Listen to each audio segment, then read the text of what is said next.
নমস্কার বন্ধুরা, আমি সুমিতার রান্নাঘর থেকে বলছি। দেখুন, আপনারা তো এমনি সবসময় লুচি খান, পুরি খান, তা আমি আজকে একটু আলু দিয়ে করছি। দেখুন, আলুটাকে বন্ধুরা গ্রেট করে নিয়েছি, এটাতে আমি ঢেলে দিলাম।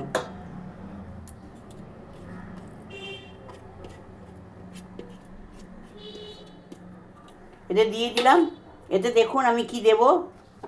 এতে বন্ধুরা আমি একটুখানি টেস্ট হওয়ার জন্য একটু কালো জিরে দিয়ে দিলাম, একটু চিলি ফ্লেক্স বন্ধুরা দিয়ে দিলাম,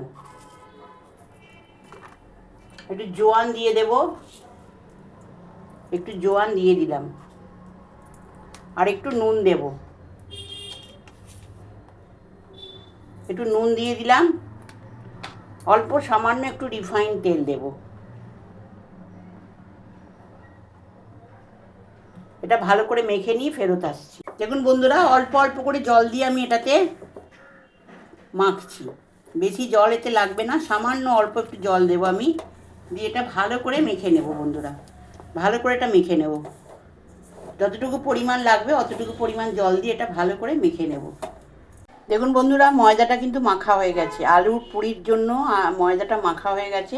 এবার ছোট ছোট করে লেচি কেটে আমি আগে এটা বেলে নেব, নিয়ে তারপরে আপনাদেরকে আমি দেখাচ্ছি। দেখুন বন্ধুরা, আমার তেলটা কিন্তু গরম হয়ে গেছে। তেলটা গরম হয়ে গেছে, এবার আমি আপনাদেরকে দেখাই।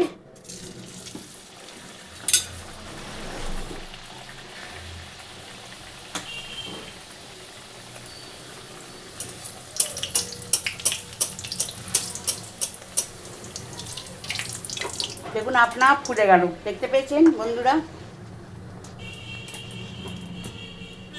এটা আপনারা শুধু খেতে পারেন, তরকারি দিয়ে খেতে পারেন, আপনাদের কিছু লাগবে না এটার জন্য, কেন সব কিছু মশলা দেয়া আছে। আরও একটা দিয়ে দিয়েছি বন্ধুরা।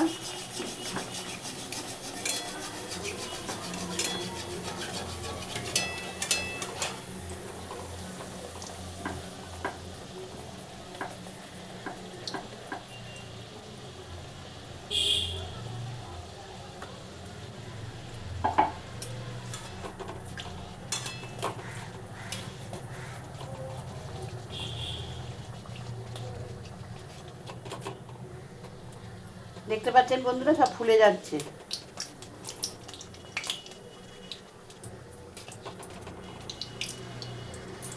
দেখুন বন্ধুরা, সব কটা লুচি ভাজা হয়ে গেছে, সব ফুলে গেছে। দেখতে পাচ্ছেন বন্ধুরা। এই রেসিপিটা যদি আপনাদের ভালো লেগে থাকে, আপনারা আমায় সাবস্ক্রাইব করবেন, সাইডে থাকা বেলটা দাবিয়ে দেবেন, লাইক করবেন, শেয়ার করবেন, কমেন্টে অতি অবশ্যই লিখবেন। একবার এরমভাবে করে বানিয়ে আপনারা খেয়ে দেখবেন, খুব ভালো লাগবে। নতুনত্ব বন্ধুরা, এটা আপনারা উপোসের দিনকেও খেতে পারবেন, অসুবিধে হবে না, খুব ভালো লাগবে বন্ধুরা। নমস্কার বন্ধুরা, আমি সুমিতার রান্নাঘর থেকেই বললাম।